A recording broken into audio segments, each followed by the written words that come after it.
All right. Next is Erin Holmes, a PhD student in the history department. The title of her talk today is Psychopathic Building, Design and Adaptation of the Williams Reception Building. Erin.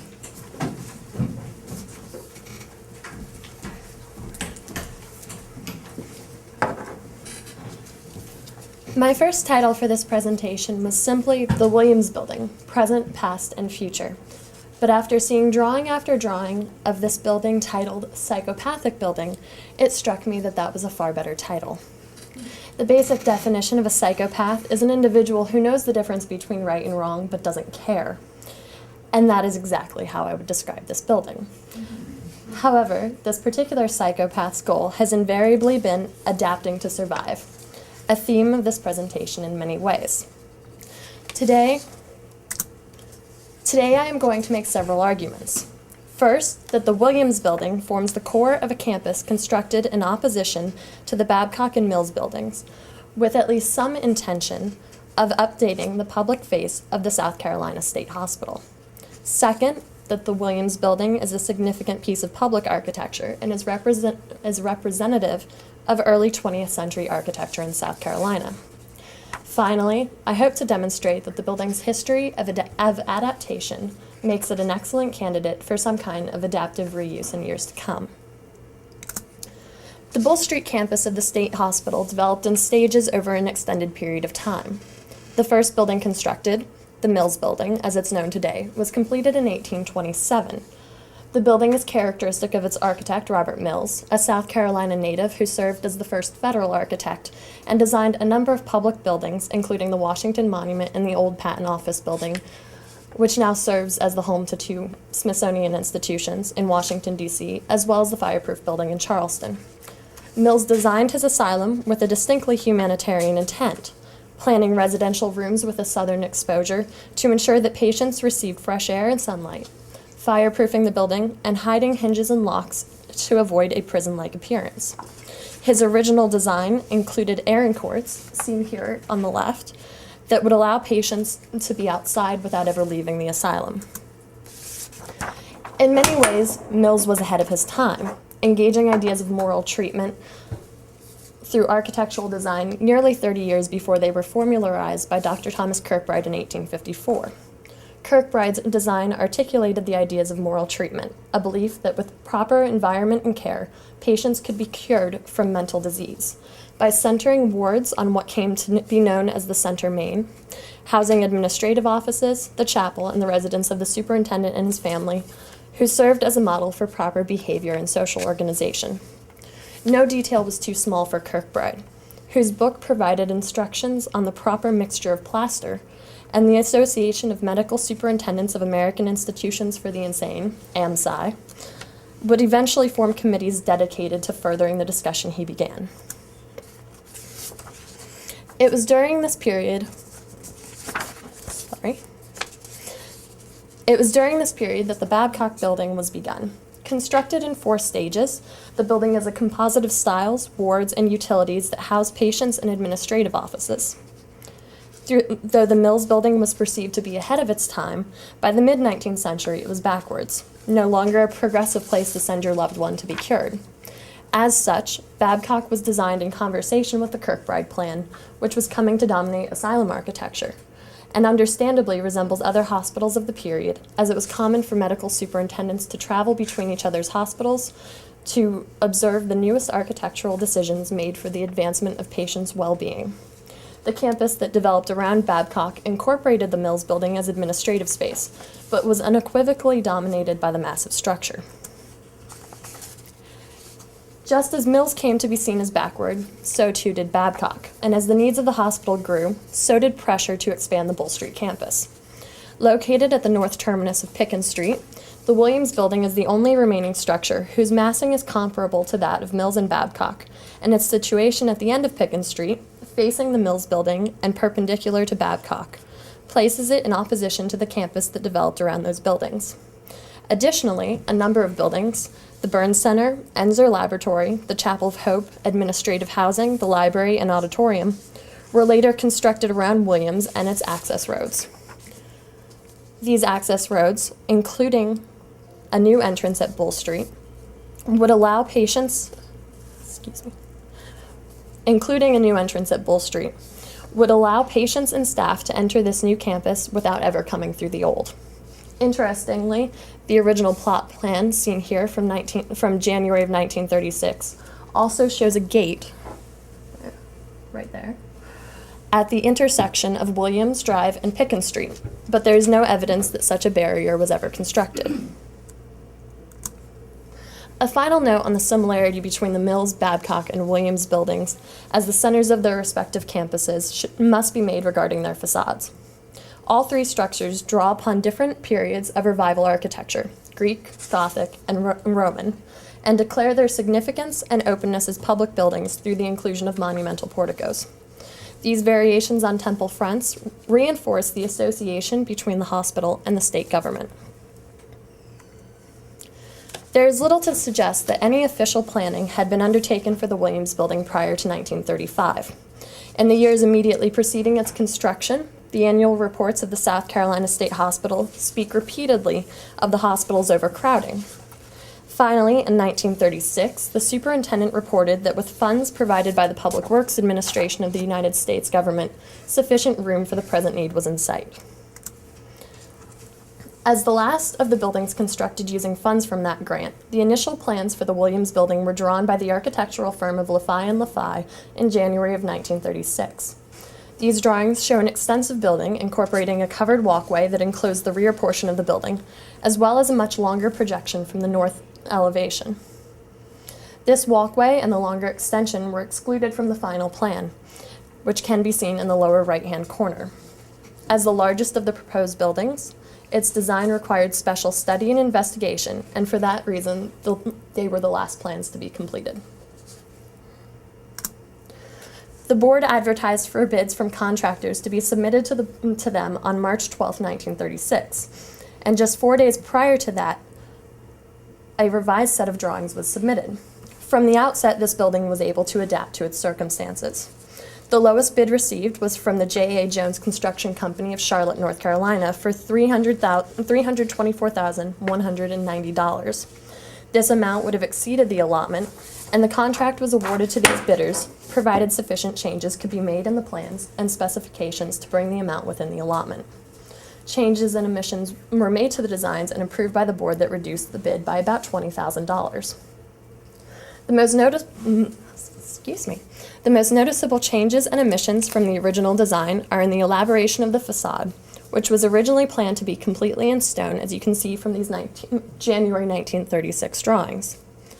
After the drawings were redone by Lafay and Lafay, the majority of the facade was clad in brick, and a number of stone pilasters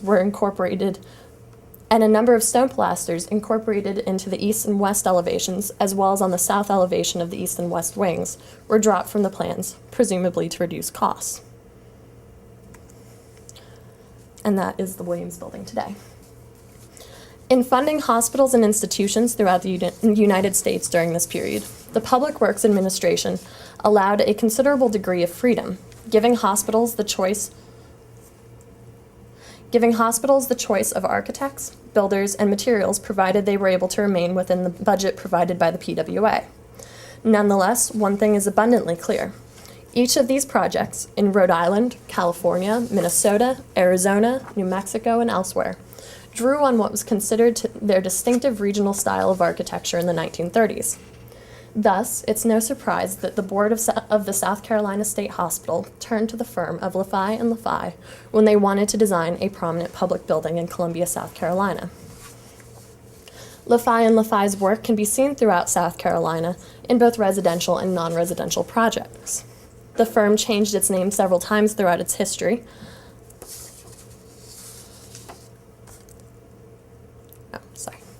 But was active throughout the 20th century. Robert S. Lafay came to Columbia in 1913 to work as a draftsman for his brother, George E. Lafay. Robert then worked as an architect in Miami before returning to Columbia in 1918, at which time he began work on the building program undertaken by Dr. C. Fred Williams of the South Carolina State Hospital. In 1923, Robert joined the firm as a partner, and upon his brother's death in 1939, he became senior partner and remained so until his own death in 1972. Their project files are accessible through the South Caroliniana Library and contain records and drawings of completed projects throughout the state, including some 200 residential projects and 500 non-residential projects in Columbia alone. As architect for the South Carolina State Hospital, LaFay would have been conscious of the uses to which his building would be put. Uses clear from the final plans submitted to and eventually published by the PWA, which show a number of spaces for various types of medical specialists and laboratories with the most up-to-date equipment. The electrical, plumbing, and heating systems were all specifically designed with the particular functions of these specialists in mind. Both first and second floors had a large number of private rooms for patients, as well as communal wards. The first floor also had a number of rooms set aside for reception of patients, in addition to the patient dining halls, assembly room, and library. These features reinforce Williams' role as the reception building for the Bull Street campus after its completion in August of 1937. In its initial design, only the north wing on the ground floor of the building was finished, and then with the most basic concrete floors and unfinished plastered walls. Here, the kitchen, utilities, and storage shared space with segregated dining halls for hospital staff. The rest of the ground floor had earth floors and unfinished walls. However, correspondence between Dr. Williams and the U.S. Treasury Department from July of 1937 reveals that the superintendent had obtained the Board of Regents' consent to put down a concrete floor in one wing of the reception building for the laboratory of Dr. Bruce Main, who was conducting a number of malaria studies on the campus of the state hospital. Main's work on malaria was considered a significant addition to the hospital's reputation, and he made a contribution to the annual report until his death.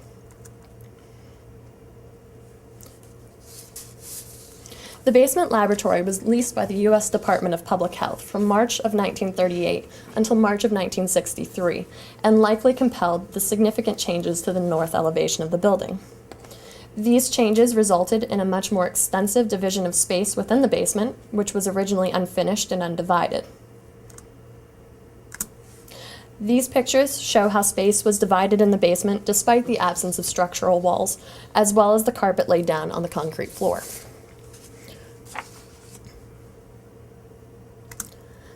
The creation of additional access to the basement was likely the result of the lab's presence in the building.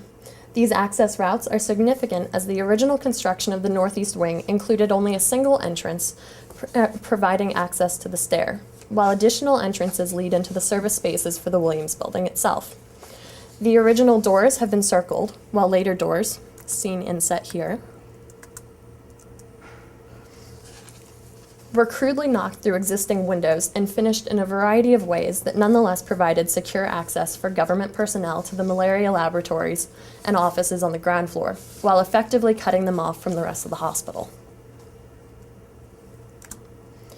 When initially constructed, LaFay and LaFay's building incorporated 5 stairwells, none of which were more than 3 feet 6 inches wide. A 1949 report by the architectural firm of McPherson & Co., which designed several of the later utilities buildings and was engaged to review and repair existing structures, reveals that besides a leaky roof, quote, "The X-ray and deep therapy equipment is located on the upper floor of the building. The only stairway leading to this area, which does not pass through patient areas, has a landing only 3 feet 6 inches wide. This makes a difficult job of getting stretcher cases up this section, and also very painful for the stretcher-borne patient. An elevator should be provided to relieve the situation," unquote. Despite this report and the apparent agony of patients being carried up these narrow stairs, one of which can be seen in this picture, elevators, circled here in red, would not be installed in Williams until November of 1961, when the state hospital signed a contract with the Otis Company to install elevators in Williams, Thompson, and Main buildings at the Columbia unit, and the receiving building at the state park. Beyond these changes, both the east and west wings of the building have been extended a single bay, approximately 15 to 20 feet toward south toward Williams Drive, and a window has been added to the east and west elevations of each wing to maintain the pattern of windows, while a central bay on the south elevation of each wing serves as an entrance to the first floor, its architrave enriched with the same stone as the central pavilion. These entrances do not appear in the original drawings for the building, suggesting that only ground floor service entrances and the main entrance provided access to the building from the south facade. A smaller extension to the end of the north projection cannot clearly be defined in terms of purpose. None of these structural additions appear on aerial photos prior to the mid-1960s, and they cannot be precisely dated.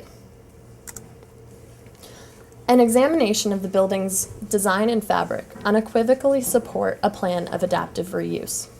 Beyond the monumental facade, the structure's history demonstrates both its adaptability and its livability.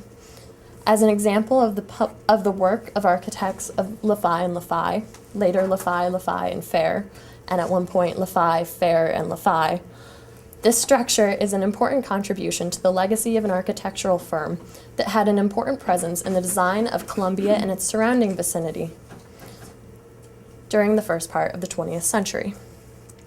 Examples of other such hospital buildings being effectively and profitably reused can be found at Western State Hospital, now the Villages at Stan, Buffalo State Asylum, now the Richardson Olmsted Complex, and Traverse City State Hospital, now the Village at Grand Traverse City. All three former asylums reflect the varied uses to which such architecture can be put, incorporating hotels, spas, conference centers, condominiums, office spaces, and shops into mixed-use campuses similar to that proposed in the development plan for the Bull Street campus. They've proved themselves to be profitable and have become points of pride within their communities and for the firms working to develop them, demonstrating how history can truly form a foundation for the future. The current plans for the Williams Building are unclear. Whether it will be destroyed in its entirety, have only its central pavilion left standing, or be preserved is anyone's guess. Nonetheless, of the three major buildings still standing on the property, the Williams Building is the only one truly viable for reuse, as the Babcock and Mills buildings are icons in their own right. As the plans that have been presented seek to develop the Bull Street campus into a place that will attract visitors and students, converting the building into a hotel, dormitory, offices, or retail space would be relatively easy and would add greater cachet to the residential and commercial properties that developed around it. Over the past 74 years, this structure has demonstrated that it is able and willing to change, and it could provide a foundation for truly meaningful design and reuse on the Bull Street campus. Thank you.